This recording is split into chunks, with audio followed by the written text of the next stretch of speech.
Hey guys, welcome to government jobs Gyan YouTube channel. Guys, आज की इस वीडियो में हम बात करेंगे पंजाब एंड सिंध बैंक के new recruitment notification online form apply process के बारे में। जी हाँ दोस्तों, पंजाब एंड सिंध बैंक ने यहाँ पर अप्रेंटिस के 158 खाली पदों को भरने के लिए नोटिफिकेशन रिलीज कर दिया है। कैसे आप इस भर्ती में पार्टिसिपेट करने के लिए अपने फॉर्म अप्लाई कर सकते हो बिना कोई मिस्टेक किए हुए, इसकी पूरी जानकारी हम आपको स्टेप बाय स्टेप रजिस्ट्रेशन से लेकर प्रिंट तक इस वीडियो में देंगे। बस आपको इस वीडियो को स्किप के बिना शुरू से लेकर एंड तक देखना है। उसके बाद वीडियो पसंद आए तो इसे लाइक और शेयर कर दें। चैनल पर नए हो तो इसे सब्सक्राइब कर ले। यहाँ पर फॉर्म अप्लाई करते हुए कैंडिडेट के सामने जो जो भी प्रॉब्लम आ रही है उन सभी का हल आपको इस वीडियो में मिल जाएगा। यहाँ पर ज़्यादा समय आपके पास नहीं है, केवल 5 दिन का समय यहाँ पर इस भर्ती में पार्टिसिपेट करने के लिए आपके पास है। आप जल्द से जल्द अपने फॉर्म अप्लाई कर ले। पूरी जानकारी आपको इस वीडियो में मिलेगी, जैसे कि कैसे आपको अपनी एजुकेशनल क्वालिफिकेशन की डिटेल देनी है, कैसे आपको अपना रजिस्ट्रेशन करना है, कैसे आपको अपने डॉक्यूमेंट अपलोड करने हैं, कौन सा डॉक्यूमेंट कितने केबी में आपको यहाँ पर अपलोड करना है, कैसे आपको अपना फीस पेमेंट करना है। पूरी जानकारी आपको 1 to 1 इस वीडियो में मिल जाएगी। बस आपको एंड तक हमारे साथ इस वीडियो में बने रहना है। तो बिना कोई वक्त गंवाए चलिए शुरू करते हैं। आपको इस वीडियो के डिस्क्रिप्शन बॉक्स में हमारी वेबसाइट IND-sarkari-naukri.in के इस पेज का लिंक मिल जाएगा। यहाँ पर आपको इस भर्ती के रिगार्डिंग सभी डिटेल्स प्रोवाइड कर दी गई है। पंजाब एंड सिंध बैंक ने अप्रेंटिस के 158 खाली पदों को भरने के लिए नोटिफिकेशन रिलीज किया है। आप 24 मार्च 2025 से 30 मार्च 2025 तक अपने फॉर्म अप्लाई कर सकते हो। ज़्यादा समय यहाँ पर इस भर्ती में नहीं है, केवल 5 दिन शेष रह गए हैं। आप जल्द से जल्द अपने फॉर्म अप्लाई कर ले। यहाँ पर 20 से 28 साल आपकी आयु सीमा रखी गई है। बैचलर डिग्री धारक कैंडिडेट ऑल इंडिया से अप्लाई कर सकते हैं ऑनलाइन मोड में। उसके लिए आपको इस पेज को नीचे स्क्रॉल डाउन करना है, इंपोर्टेंट लिंक सेक्शन में आना है, ऑफिशियल नोटिफिकेशन PDF लिंक पर क्लिक करके इस भर्ती के नोटिफिकेशन को ओपन कर लेना है और इसमें से आपको पूरी डिटेल रीड कर लेनी है।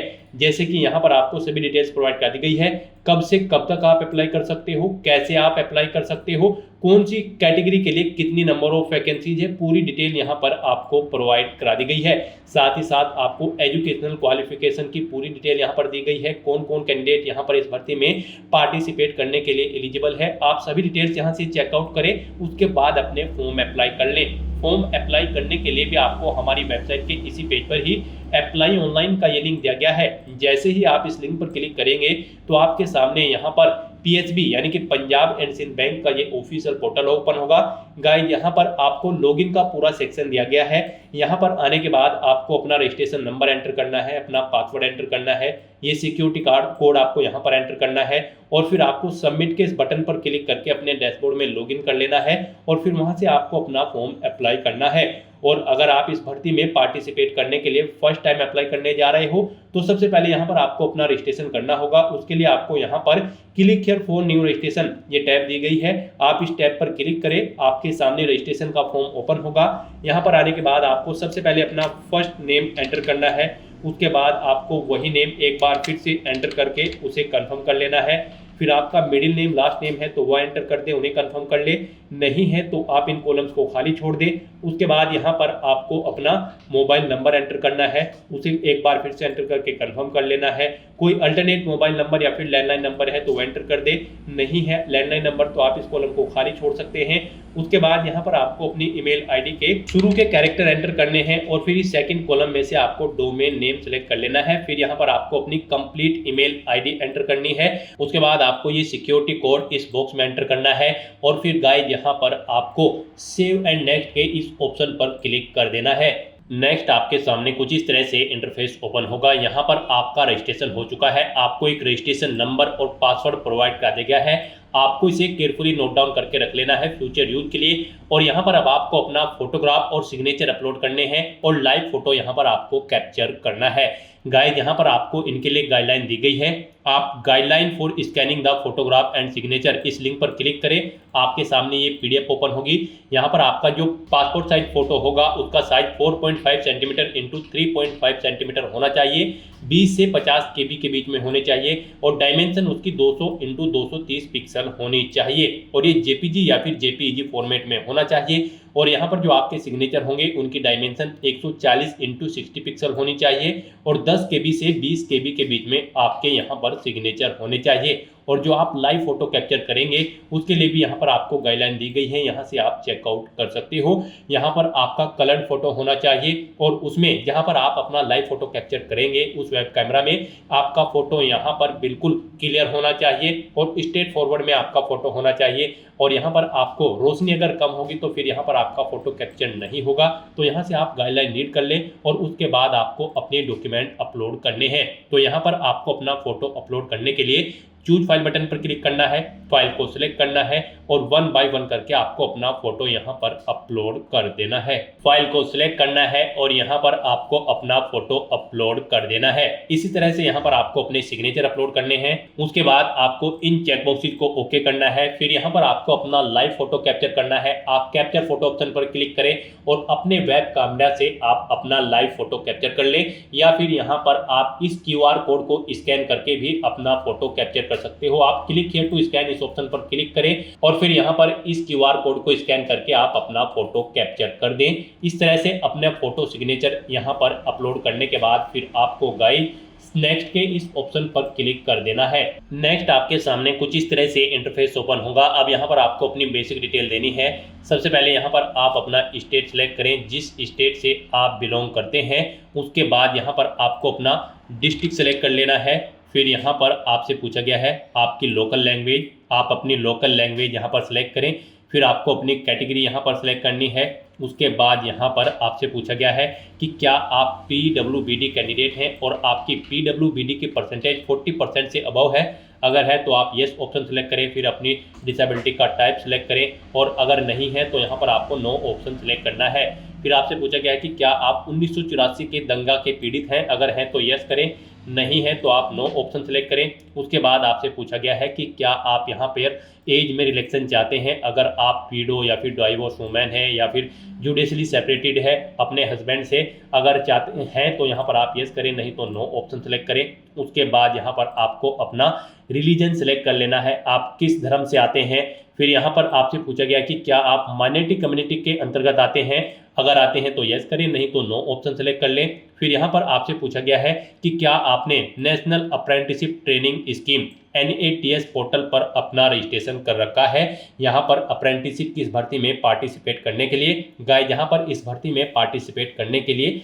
आपका NATS के पोर्टल पर रजिस्ट्रेशन होना भी अनिवार्य है। तो यहाँ पर आपको यस ऑप्शन सेलेक्ट करना है और फिर यहाँ पर आपको अपना NATS का इनरोलमेंट नंबर एंटर करना है। और अगर आपने रजिस्ट्रेशन नहीं किया हुआ है तो यहाँ पर आप नो ऑप्शन सेलेक्ट करेंगे और फिर आप यहाँ पर पहले अपना NATS के पोर्टल पर रजिस्ट्रेशन करेंगे और फिर वो नंबर यहाँ पर आप एंटर करेंगे। नहीं तो यहाँ पर आप इस भर्ती में पार्टिसिपेट करने के लिए एलिजिबल नहीं होंगे। NATS के पोर्टल पर रजिस्ट्रेशन करने के लिए आपको अपने इंटरनेट ब्राउजर के एड्रेस बार पर टाइप करना है nats.education.gov.in। आपके सामने यहाँ पर नेशनल अप्रेंटिसशिप ट्रेनिंग स्कीम की ये ऑफिशियल वेबसाइट ओपन हो जाएगी। यहाँ पर आने के बाद आपको स्टूडेंट की टैब पर क्लिक करना है। फिर यहाँ पर आने के बाद आपको स्टूडेंट रजिस्टर इस ऑप्शन पर क्लिक करना है। उसके बाद आपके सामने कुछ इस तरह से इंटरफेस ओपन होगा। यहाँ पर रजिस्ट्रेशन करने के लिए आपके पास ये डॉक्यूमेंट होने चाहिए, जैसे कि Aadhaar card, valid personal email ID, mobile number.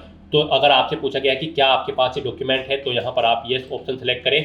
उसके बाद यहाँ पर आपको अपना मोबाइल नंबर एंटर करना है, ईमेल आईडी एंटर करनी है, ये कैप्चा कोड का आंसर आपको यहाँ पर देना है और सेंड OTP ऑप्शन पर क्लिक करते हुए आपको बाकी की डिटेल प्रोवाइड कराते हुए अपना रजिस्ट्रेशन यहाँ पर कंप्लीट कर लेना है। उसके बाद जो आपको नंबर मिलेगा एक इनरोलमेंट नंबर, वो आपको यहाँ पर एंटर कर देना है। फिर आपसे पूछा गया कि क्या आपके पास आधार कार्ड है। अगर है तो आप यहाँ पर यस करें, नहीं है तो आप नो ऑप्शन सेलेक्ट करें और फिर यहाँ पर आपको अपना आधार इनरोलमेंट स्लिप पूछा गया है कि क्या आपके पास आधार इनरोलमेंट स्लिप है, तो फिर आप यस करें और फिर आप अपनी आधार इनरोलमेंट ID यहाँ पर एंटर कर दें। और अगर आधार है तो यहाँ पर आपको फिर यस ऑप्शन सेलेक्ट करना है। यहाँ पर आपके पास आधार है, फिर आप अपना आधार कार्ड का नंबर एंटर कर दें।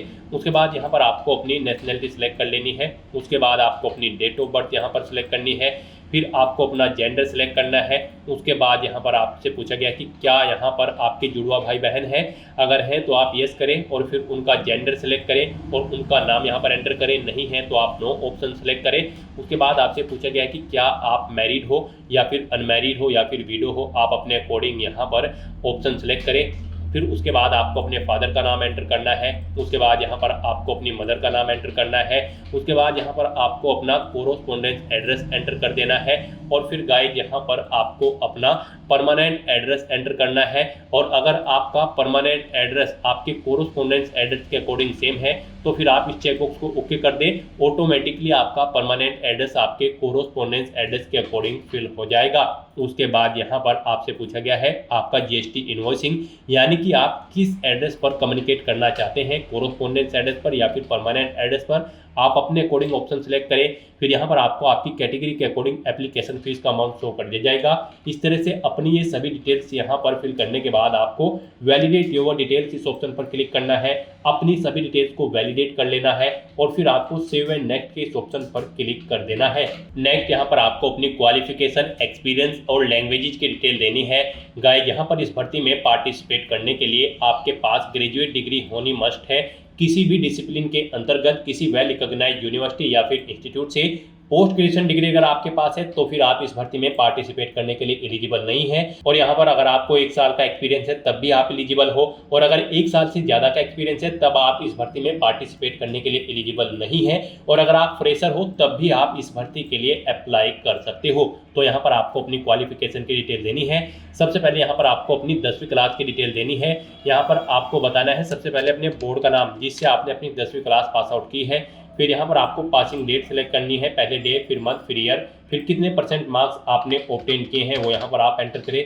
कौन सी ग्रेड है आपकी, फर्स्ट, सेकंड, थर्ड, आप ऑप्शन सेलेक्ट करें। फिर आप अपनी 12th की डिटेल सेम ऐसे ही प्रोवाइड करा दें। फिर आपको अपनी ग्रेजुएशन की डिटेल यहाँ पर देनी है। यहाँ पर आप यूनिवर्सिटी का नाम दें जिससे आपने अपनी ग्रेजुएशन कंप्लीट की है। फिर आप यहाँ पर डिग्री सेलेक्ट करें, आपने किस में अपनी ग्रेजुएशन की है, आर्ट में, साइंस में, कॉमर्स में, एग्रीकल्चर में, आप अपने अकॉर्डिंग ऑप्शन सेलेक्ट करें। फिर कब पास आउट की है वो डे, मंथ और ईयर आप यहाँ पर सेलेक्ट करें। कितने % मार्क्स आपने ऑब्टेन किए हैं वो यहाँ पर आप एंटर कर दें। उसके बाद यहाँ पर आपको बताना है आपकी फर्स्ट क्लास है, सेकंड है, अपने अकॉर्डिंग ऑप्शन सेलेक्ट करें। फिर यहाँ पर आपसे पूछा गया कि क्या आपको 1 साल या फिर उससे ज़्यादा का एक्सपीरियंस है। 1 साल का एक्सपीरियंस है तो आप एलिजिबल हैं, उससे ज़्यादा का है तो आप एलिजिबल नहीं होंगे। तो यहाँ पर आपको नो ऑप्शन सेलेक्ट करना है। फिर आपसे पूछा गया कि क्या आपने अपनी पोस्ट ग्रेजुएशन या फिर मास्टर डिग्री कंप्लीट कर ली है, तो यहाँ पर भी आपको नो ऑप्शन सेलेक्ट करना है, अदरवाइज आप एलिजिबल नहीं होंगे। फिर यहाँ पर आपसे पूछा गया क्या आपके पास 8वीं, 10वीं, 12वीं क्लास और फिर ग्रेजुएशन में जो आपकी लोकल लैंग्वेज है वो एक सब्जेक्ट के तौर पर थी, विषय के रूप में थी, तो यहाँ पर आपको ये सेलेक्ट करना है। अगर विषय के तौर पर थी, नहीं थी तो आप नो ऑप्शन सेलेक्ट करें। फिर यहाँ पर आपसे पूछा गया है ग्रेजुएशन पास आउट करने के बाद क्या आपको 5 साल हो चुके हैं, तो यहाँ पर आपको नो ऑप्शन सेलेक्ट करना है। फिर आपसे पूछा गया कि क्या आप मेडिकली फिट हो इस पोस्ट के लिए, तो यहाँ पर भी आपको येस ऑप्शन सेलेक्ट करना है। उसके बाद यहाँ पर आपको लैंग्वेजेस की डिटेल देनी है। यहाँ पर हिंदी लैंग्वेज आनी आपको मस्ट है, इसे आपको रीड, राइट और स्पीक आना जरूरी है। उसके बाद आप जो भी लैंग्वेज यहाँ पर जानते हैं उसका नाम टाइप करें और उसके बारे में बताएं, आप उसे रीड, राइट, स्पीक जो भी जानते हैं, इस तरह से आपको अपनी लैंग्वेज की डिटेल देनी है। तो इस तरह से यहाँ पर अपनी ये सभी डिटेल्स फिल करने के बाद अब आपको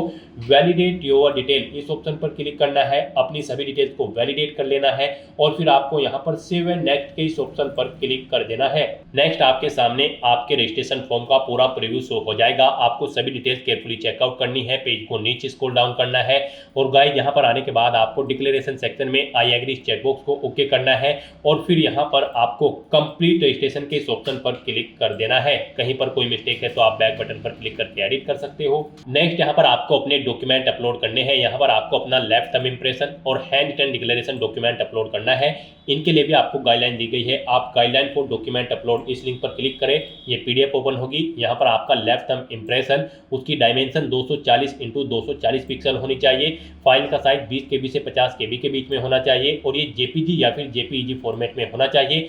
हैंड रिटन डिक्लेरेशन जो डॉक्यूमेंट है वो भी यहाँ पर JPG या फिर JPG फॉर्मेट में होना चाहिए। डायमेंशन उसकी 800x400 पिक्सल होनी चाहिए और यहाँ पर फाइल का साइज 50 KB से 100 KB के बीच में होना चाहिए। गाइस यहाँ पर अगर आपके डॉक्यूमेंट छोटे या फिर बड़े हैं तो आप इन्हें रिसाइज कर सकते हैं। आप गूगल में जाए, इमेज रिसाइजर यहाँ पर आप टाइप करें और फिर बहुत सारी वेबसाइट ओपन हो जाएगी, ऑनलाइन वेबसाइट। आप वहाँ पर अपने डॉक्यूमेंट्स अपलोड करके उनके साइज को कम या ज़्यादा करके यहाँ पर अपनी नीड के अकॉर्डिंग अपलोड कर सकते हैं। तो यहाँ पर आपको अपने डॉक्यूमेंट अपलोड करने के लिए चूज फाइल बटन पर क्लिक करना है। फाइल को सिलेक्ट करना है और उसे यहाँ पर आपको अपलोड कर देना है। ऐसे ही यहाँ पर आपको अपना handwritten declaration document upload कर देना है। उसके बाद यहाँ पर आपको ये कैप्चा कोड इस बॉक्स में एंटर करना है और फिर गाइस यहाँ पर आपको सेव एंड नेक्स्ट के ऑप्शन पर क्लिक कर देना है। नेक्स्ट आपके सामने कुछ इस तरह से इंटरफेस ओपन होगा। यहाँ पर आपको आपकी कैटेगरी के अकॉर्डिंग एप्लीकेशन फीस का अमाउंट शो कर दिया गया है। गाइस यहाँ पर हम आपको बता दें, अनरिजर्व ईडब्ल्यूएस ओबीसी कैंडिडेट को 200 रुपये फीस जमा करानी है। Female SC ST PWBD candidate को 100 रुपये फीस के रूप में जमा कराने हैं, जो कि आप debit card, credit card, net banking या फिर UPI के माध्यम से जमा करा सकते हो। तो यहाँ पर बस अब आपको ये सिक्योरिटी कोड एंटर करना है और फिर आपको सबमिट के इस बटन पर क्लिक कर देना है। उसके बाद आपके सामने यहाँ पर फीस पेमेंट का इंटरफेस ओपन हो जाएगा। यहाँ पर आप debit card, credit card, net banking, wallet, cash card या फिर QR कोड या फिर UPI के माध्यम से अपना फीस पेमेंट कर सकते हो। UPI आपके लिए बेस्ट रहेगा। आप UPI के ऑप्शन पर क्लिक करें, मेक पेमेंट ऑप्शन पर क्लिक करें, उसके बाद प्रोसीड विद पेमेंट ऑप्शन पर क्लिक करें। फिर यहाँ पर आप अपनी UPI ID एंटर करके फीस पेमेंट कर दें या फिर आप यहाँ पर क्लिक हियर टू स्कैन इस ऑप्शन पर क्लिक करें। ये QR कोड आपको शो होगा, इसे स्कैन करें अपनी UPI ऐप से और अपना फीस पेमेंट कर दें। सक्सेसफुली फीस पेमेंट करने के बाद आपको आपके डैशबोर्ड में डायरेक्ट कर दिया जाएगा। वहां से आप अपने एप्लीकेशन फॉर्म का स्टेटस चेकआउट कर सकते हो और अपने एप्लीकेशन फॉर्म का एक हार्ड कॉपी प्रिंट आउट ले सकते हो फ्यूचर यूज के लिए, फ्यूचर रेफरेंस के लिए। तो दोस्तों ऐसे आप Punjab and Sind bank apprentice के 158 पोस्ट के लिए अपना फॉर्म अप्लाई कर सकते हो बिना कोई मिस्टेक किए हुए। आज की इस वीडियो में बस इतना ही। आई होप ये वीडियो आपको पसंद आई होगी। अगर पसंद आई हो तो इसे लाइक और शेयर करें। चैनल पर नए हो तो इसे सब्सक्राइब कर लें। Thanks for watching.